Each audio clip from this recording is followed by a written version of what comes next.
Hello there, welcome to the channel, welcome back perhaps, and we're doing something a little more involved today than is often the case, at least in terms of the elements of the sound design that are going on.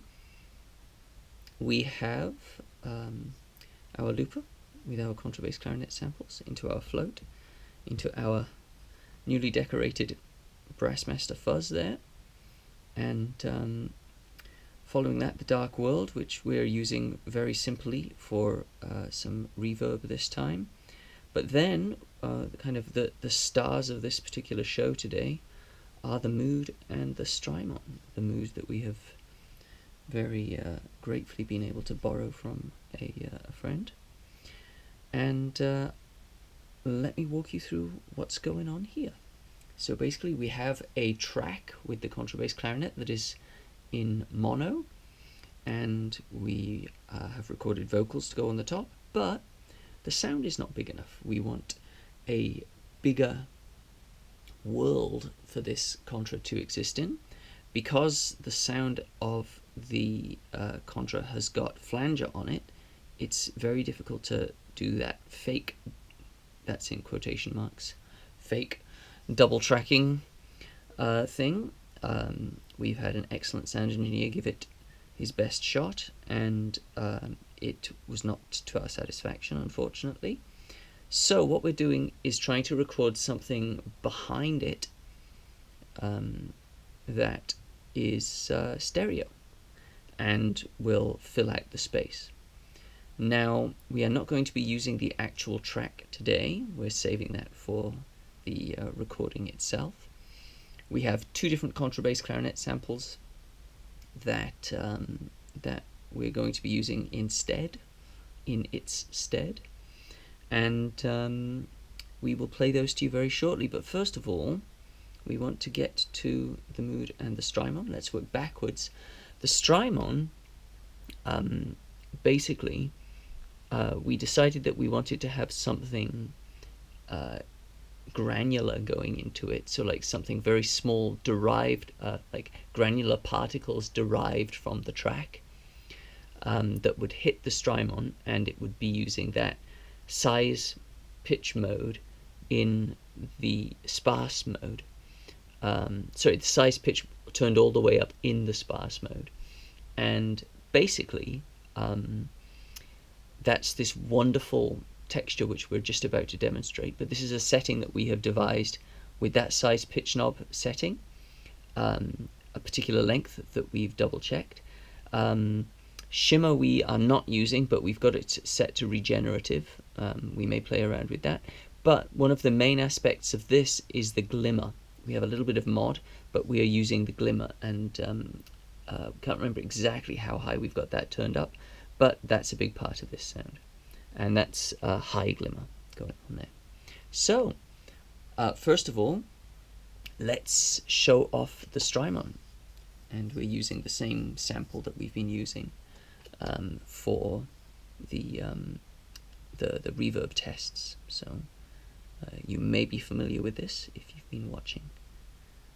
Also worth noting that this is mono in, stereo out. To the mood, and then from the mood it's stereo into the strymon. So here is our simple sample, and then we'll add the strymon. Very simple indeed.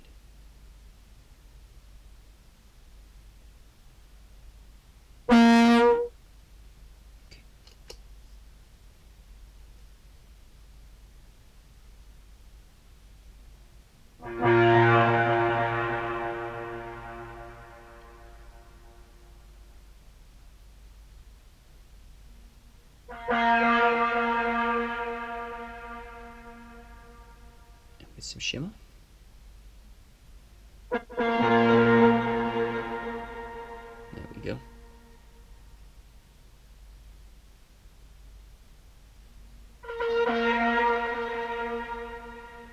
And let's see how it sounds with input shimmer rather than regenerative.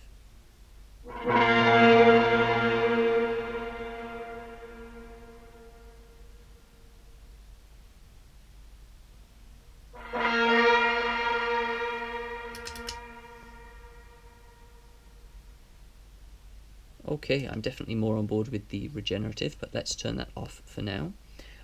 Next, let's have a listen to the mood. So we very quickly found what we were looking for in the mood, and it was not the area that we were expecting it in. So there's this slip mode that is a granular kind of thing, chopping up particles, and it is very sensitive and kind of finicky.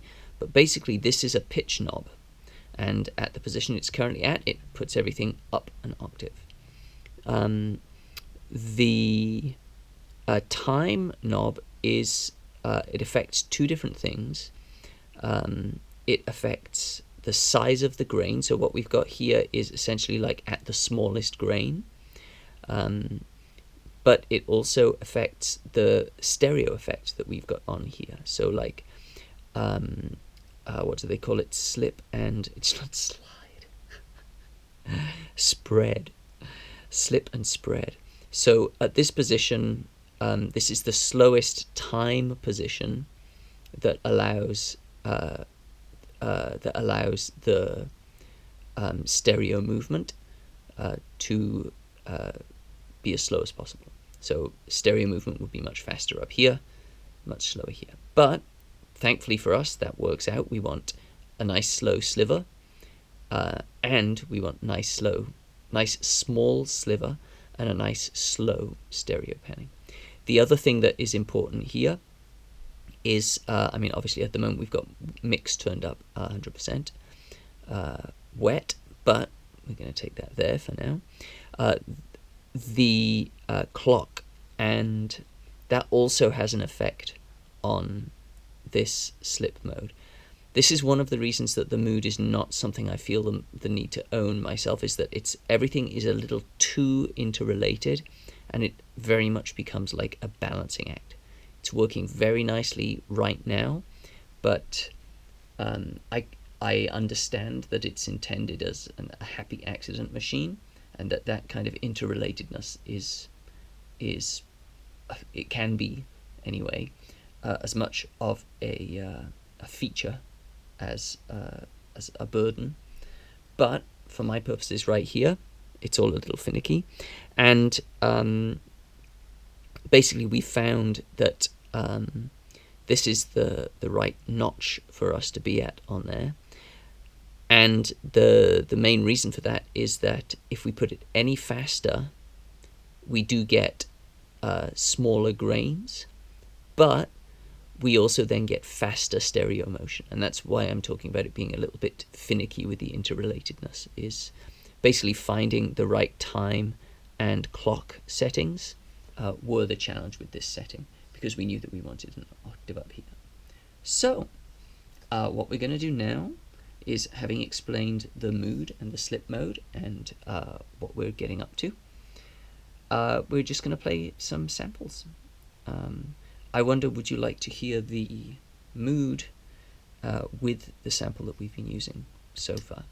Let's do that very briefly. There we go.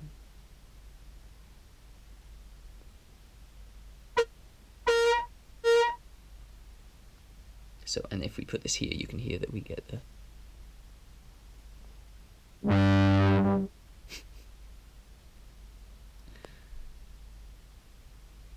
It's a funny old bird, this pedal.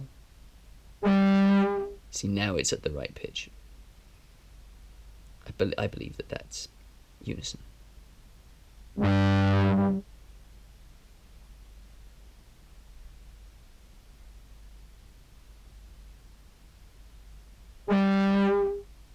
But if we put it here, we get the octave effect that we want.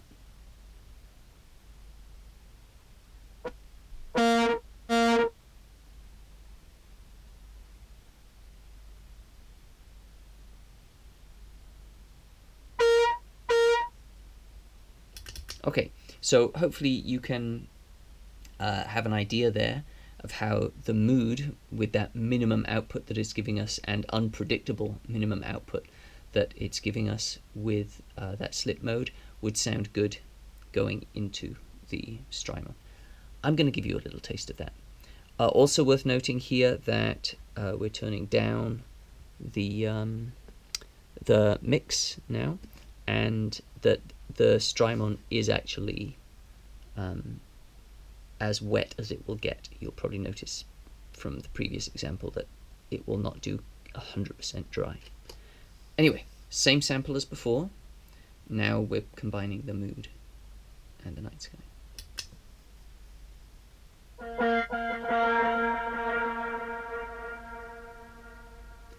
Lovely.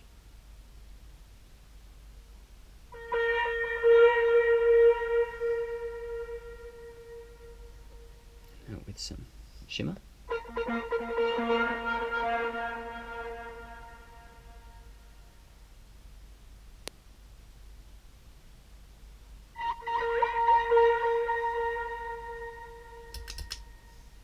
Okay, so there we are. That's everything set up as we want it. We're gonna put that back there for now. Let's dive in, and what I'm going to do is I'm going to do a demonstration of the first tune. I'm going to show you the sample, and then I'm going to add the mood and the night sky. Then we'll go back and we'll add some reverb into the mix as well, because that will make it a more accurate representation of the track that we will be using for this process that we've developed. Okay, so this is a sample from a tune called Bubba Returns to the Dreamtime, a tune that we have not recorded anywhere yet, though maybe it's somewhere on the channel. Let's dive in.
Okay.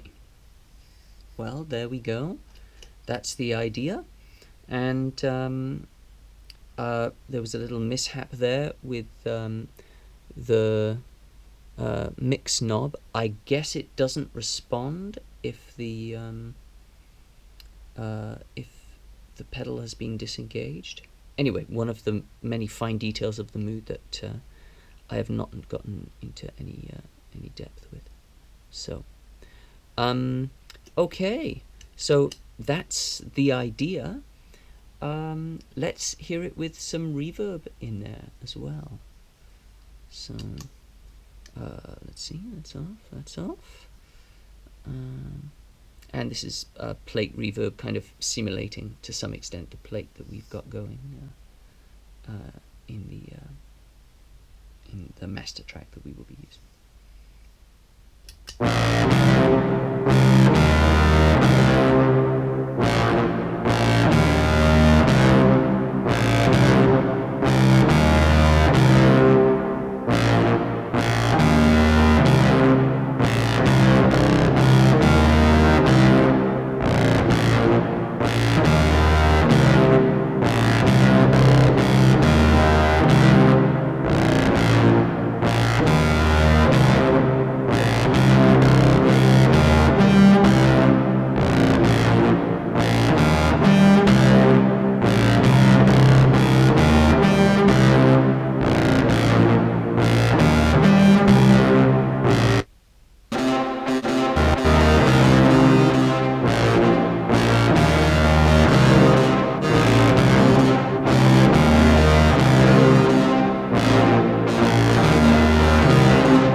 Okay, well, I think that that kind of speaks for itself. I think that that is very lovely as far as soundscapes go.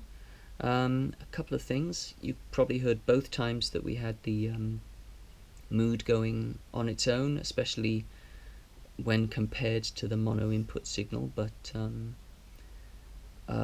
even when it was made 100% wet there, that stereo movement is really lovely. Worth noting that we did make sure that we turned that up to the widest possible setting. The other thing to note this time on the nightsky is that the shimmer, I'm not sure if I actually like it that much. it adds something, but we're actually going to play around a little bit now with a different sample. And this is one of our favorite tunes at the moment, of our own, called A Call to Shiva the Destroyer. So what we'll do is we'll play the sample, we'll add the reverb, and we'll get the mood going. We'll put it in, I'm not entirely sure why it doesn't want to go without input. It's probably something to do with the slip. Okay. Sorry, we're just wondering why the wet signal doesn't seem to come through at first. Anyway, the mysteries of mood. I'm sure there's a very good explanation. But basically, we want to demonstrate a couple of things. We're going to show you some different time settings once things have started up. I feel like I've gone out of order there a little bit. First we'll add the reverb, then we'll add the mood. We'll bring it, before we bring it to full wet, we'll play around with some things like the clock time, and also the modify, as well as going it up an octave here and at unison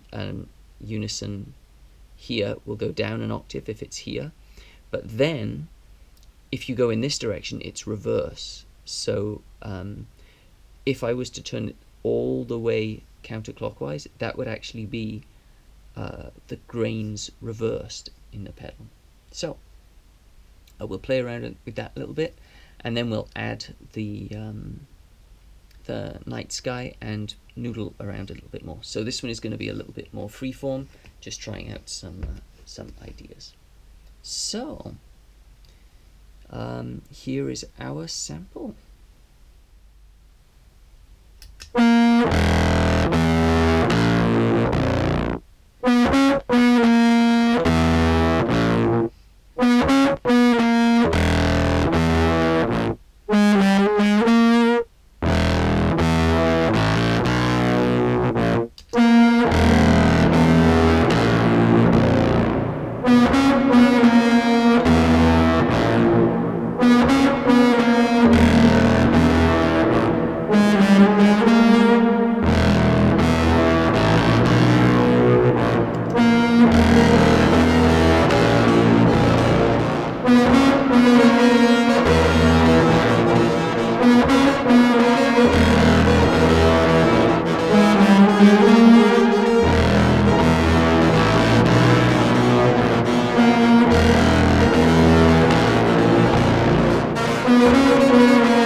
was a great deal of fun there.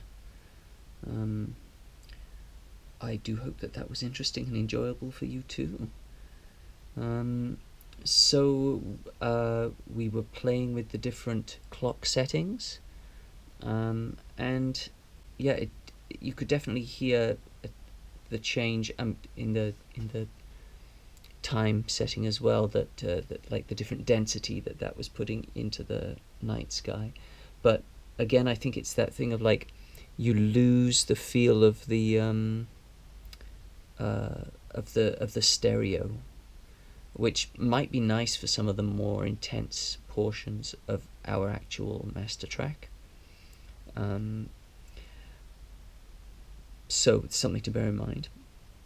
I mean, these are all things that we can also improvise a little bit with the pedals, you know, while we're recording. So also trying the shimmer. It seems to take more than it gives, to be honest, especially with the input. It was interesting trying a bit more depth to the modulation, but that became a little bit too obvious at some point. I like the subtlety. The biggest factor, I think, was actually the length. Like I had it at 3 o'clock before. I brought it down to 2 o'clock just before starting the video, and I think somewhere in between, or maybe that being the factor that we use to change things in more intense parts of the recording, could be very useful. So all in all, a very satisfying and enjoyable experiment, and as I say, I hope this has been as interesting and enjoyable for you as it has been for us. Such a pleasure working with the mood, even though it's still kind of mysterious to us in some ways.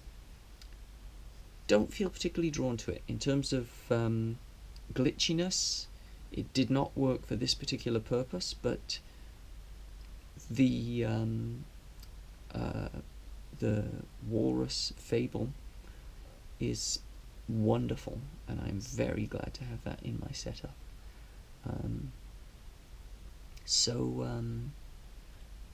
Yeah, glad for the use of the mood. Don't see a wider use for it in my pedal board.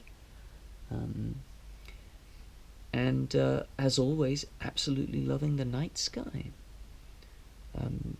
Been wanting to try and find a use for that size pitch thing for a while, and the way that it responds to granular input is really, really, really beautiful. So, lovely. That's that. Thanks for sticking around, and until the next video, be well.